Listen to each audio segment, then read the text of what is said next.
যেদিন চটজলদি কিছু বানাতে ইচ্ছা করবে সেদিন অবশ্যই এই রেসিপিটা একবার ট্রাই করবেন।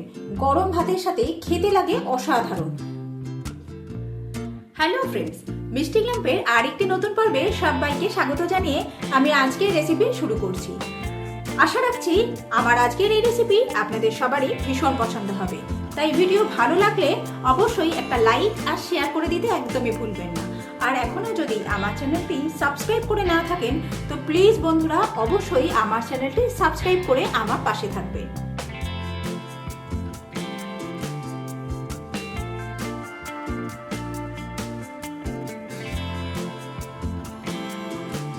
সর্ষে পোস্ত বেগুন বানাবার জন্য বেগুনের গায়ে প্রথমে নুন আর হলুদ মাখিয়ে নেব। দিয়ে দিলাম পরিমাণ মতো নুন, এবার হলুদ দিয়ে দিচ্ছি।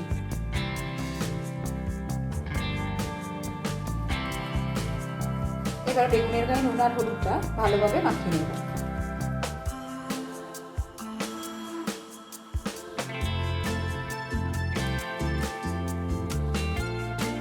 বেগুনের গায়ে নুন হলুদ মাখানো হয়ে গেলে এবার একটা মশলা বানিয়ে নেব। একটা মিক্সিং জারের মধ্যে প্রথমে আমি কালো সর্ষে দিয়ে দিচ্ছি। এখানে আমি 2 টিস্পুন কালো সর্ষে দিয়ে দিলাম, 1 টিস্পুন সাদা সর্ষে অ্যাড করে দিলাম। এবার পোস্ত দিয়ে দেবো, এখানে 2 টিস্পুন পোস্ত দেব, 2টো কাঁচা লঙ্কা অ্যাড করে দিচ্ছি, সামান্য পরিমাণ নুন অ্যাড করে দিলাম। এবার দিয়ে দিচ্ছি হলুদ, দিচ্ছি সামান্য পরিমাণ গুঁড়ো লঙ্কা। এবার অল্প জল অ্যাড করে এর একটা ফাইন পেস্ট তৈরি করে নেব। প্রথমে বেগুনগুলো ভেজে নেব, তার জন্য কড়ার মধ্যে দিয়ে দিচ্ছি সর্ষের তেল। এবার তেলের মধ্যে বেগুনগুলোকে দিয়ে দিচ্ছি।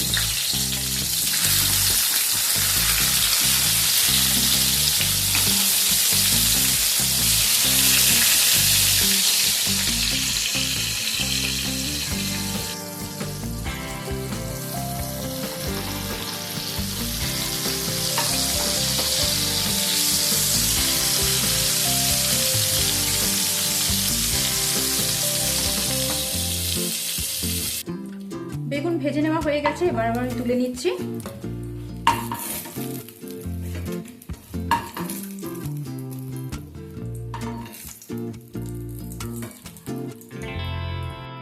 এবার এই তেলের মধ্যে আমি সামান্য পরিমাণ কালো জিরে অ্যাড করে দিলাম। এবার একটা ছোট সাইজের টমেটোকে ছোট ছোট টুকরো করে কেটে নিয়েছি, এটাকে ওই তেলের মধ্যে দিয়ে দিলাম। টমেটো যাতে তাড়াতাড়ি সফট হয়ে যায় তাই সামান্য পরিমাণ নুন দিয়ে দিলাম।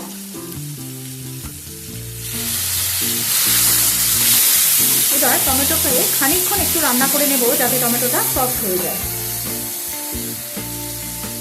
এই সময় এটাকে আমি কভার করে দিয়ে রান্না করব। টমেটো খুব সুন্দরভাবে সফট হয়ে গেছে। এবার এর মধ্যে আমি সর্ষে পোস্ত আর কাঁচা লঙ্কার পেস্টটা অ্যাড করে দেব।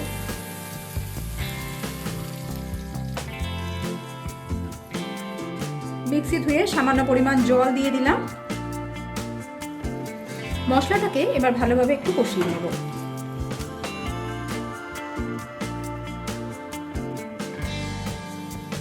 মশলা কষানো হয়ে গেছে, এবার এর মধ্যে আমি গরম জল অ্যাড করে দেব।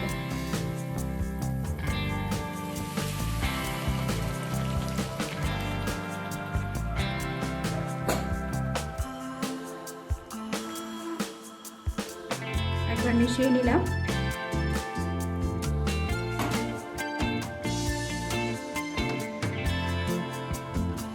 এবার এতে সামান্য পরিমাণ নুন দিয়ে দিচ্ছি, পরিমাণ মতো নুন দিয়ে দিচ্ছি, কেননা আগে আমি কিন্তু 2বার নুন ব্যবহার করেছিলাম, সেই বুঝে বাকি নুনটা ব্যবহার করলাম। এবার এর মধ্যে ভেজে রাখা বেগুনগুলো দিয়ে দেবো।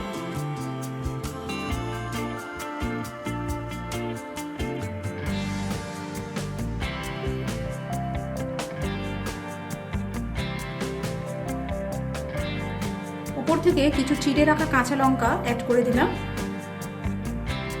এবার এটাকে কভার দিয়ে দিচ্ছি। 2 মিনিট পরে একবার ঢাকনাটা খুলে এর মধ্যে 1/2 টিস্পুন আমি চিনি অ্যাড করে দিলাম। সেই সাথে কিছু ফ্রেশ ধনেপাতা কুচিয়ে দিয়ে দিলাম। এবার আবারও এটাকে 2 মিনিটের জন্য কভার করে দিলাম।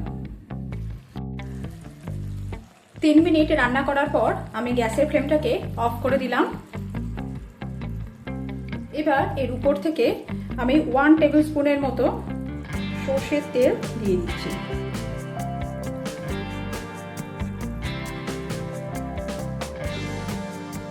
এবার এটাকে কভার করে দিলাম। এইভাবে 5 মিনিট এটাকে স্ট্যান্ডিং টাইমে রেখে দেবো।